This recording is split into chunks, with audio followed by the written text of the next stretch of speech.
This next piece features a man who needs very little introduction. A man who played tambourine on Battle of Evermore, John Henry Bonham, over the top!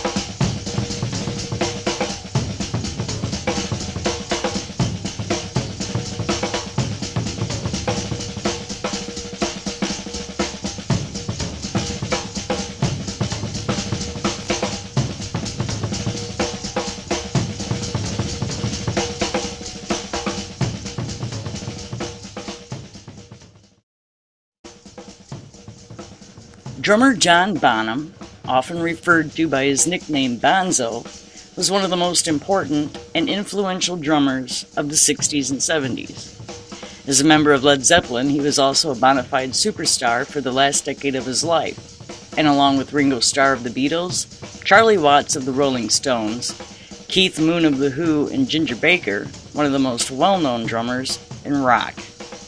John Henry Bonham was born in Redditch, England, in 1948. He was a natural drummer, sensitive to rhythm from an early age. He beat pots and pans in his parents' kitchen and built his first drum kit out of leftover containers and coffee cans when he was 5 years old. By the age of 10, he had moved up to real drum, and then later a complete used drum kit that his father bought for him. Like a lot of aspiring drummers of his generation, Bonham's musical awareness transcended rock and roll. His idols included such percussion icons as Gene Krupa and Buddy Rich, whose careers dated from the 1930s. He spent most of his youth in Birmingham, England, and left school in his mid-teens circa 1964, and for a time worked for his brother's construction company. He played in his first band, Terry Webb and the Spiders, in 1964, and subsequently he worked with a multitude of bands, mostly based in Birmingham, including the Blue Stars and the Senators, of whom the latter saw some success with a single entitled She's a Mod. Bonham was already an extremely powerful player and had a growing reputation in the Midlands as one of the loudest drummers in music. By the mid-1960s, he'd formed his own group, A Way of Life, in tandem with bassist Dave Pegg, later a key member of Fairport Convention and Jethro Tull. After a few months, however, Bonham left. The group continued without him for a time, while Bonham joined a blues-based band called the Crawling Kingsnakes, which featured a lead singer named Robert Plant. The two became friends, and Plant was very much an admirer of Bonham's playing.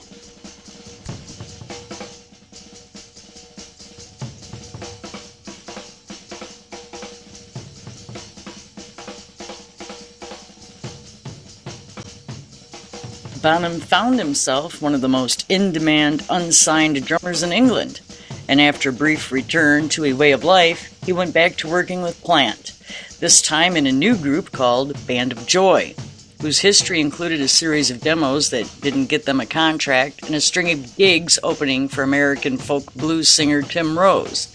The group split up, but when Rose returned to England for another tour a few months later, he invited Bonham to play in his band.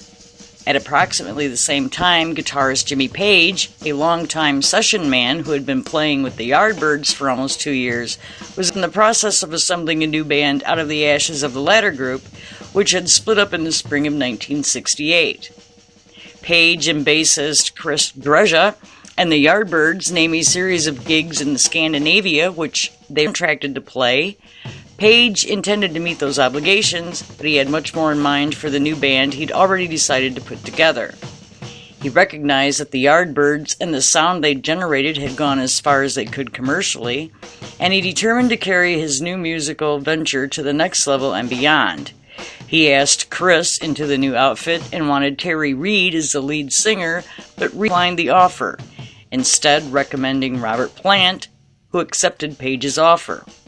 Around this time, Chris, who'd been in the band since '63, decided he didn't want to continue as a working musician, preferring instead to pursue a career in photography.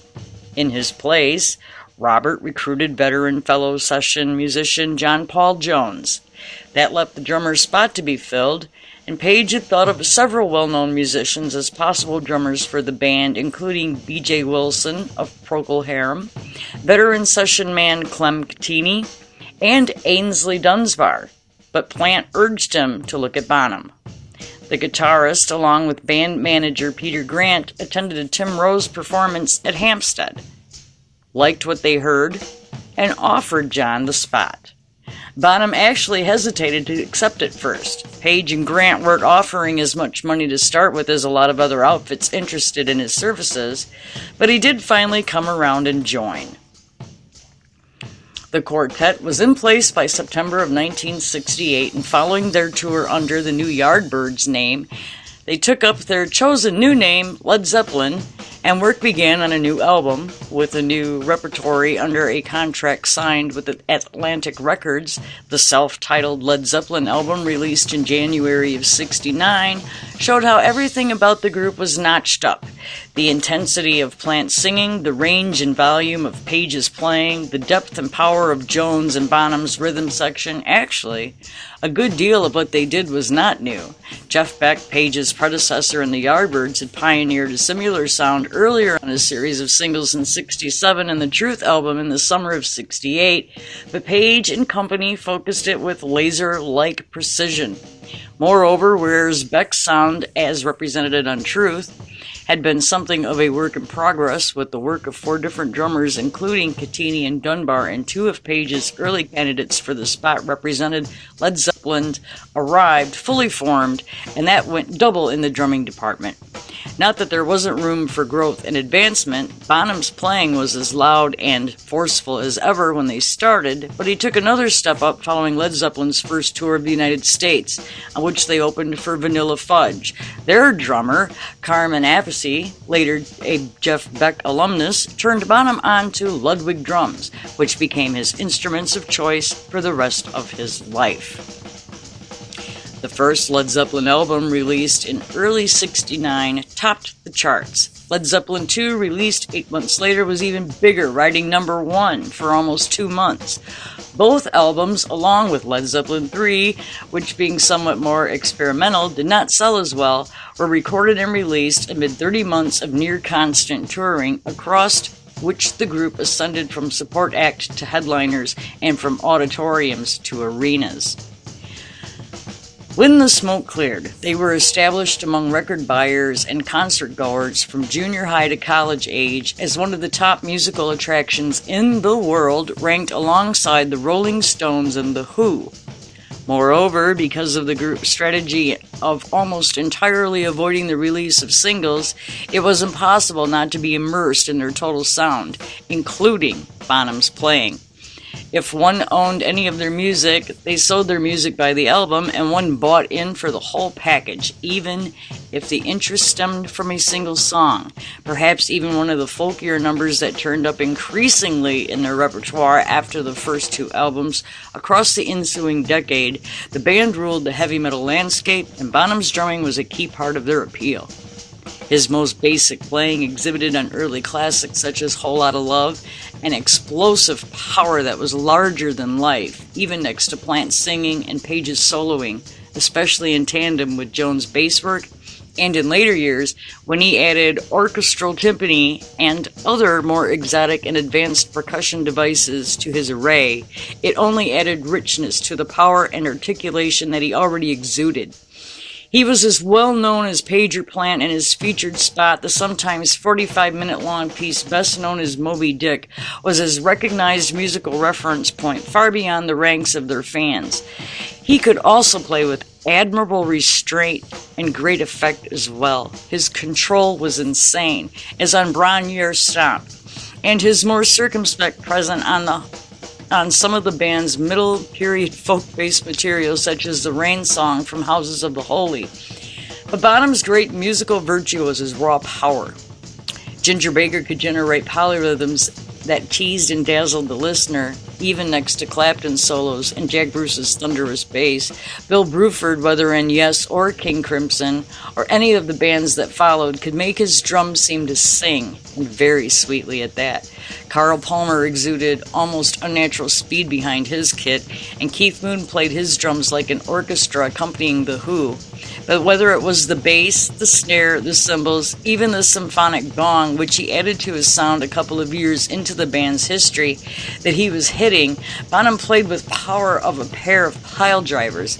Not coincidentally, he used some of the heaviest sticks around, and he never gave up that attribute of forcefulness, even when he added synthesized drums to his array of sounds in the late 70s.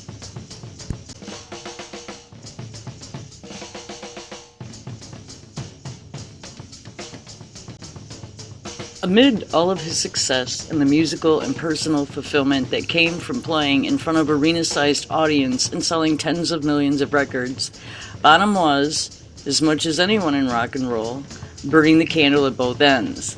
In addition to such indulgences as collecting vintage sports cars and motorcycles in his spare time, he tended to push himself hard in other areas of life.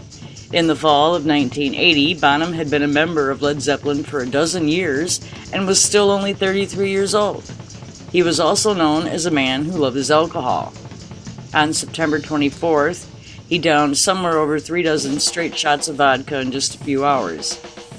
He died in his sleep later that night, apparently choking on his own vomit from a sandwich he'd eaten amid the drinking. Left to grieve his loss and ask why, were his wife, 2 children, many friends, and tons of fans. Led Zeppelin, perhaps looking at the travails of The Who had lost their drummer Keith Moon a couple of years earlier, and with him their sound and their group identity and cohesion, didn't recover and called it quits within 3 months. Officially, the band never worked again after 1980. Their surviving members going off to their solo projects in various reconfigurations, Page overseeing the eventual remastering of their library across the 1990s. There were archival releases, including several box sets, BC performances, and a live collection in the early 21st century. But Bonham's death was effectively the end of the band. The surviving members did appear together, however, in a performance honoring the 50th anniversary of Atlantic Records, and in 2007, a one-off Led Zeppelin performance was announced for a concert honoring the memory of Atlantic Records president and co-founder Ahmet Ertegun, with Jason Bonham, John's son, in the drummer spot, to take place in London in November of 2007. Thank you for watching.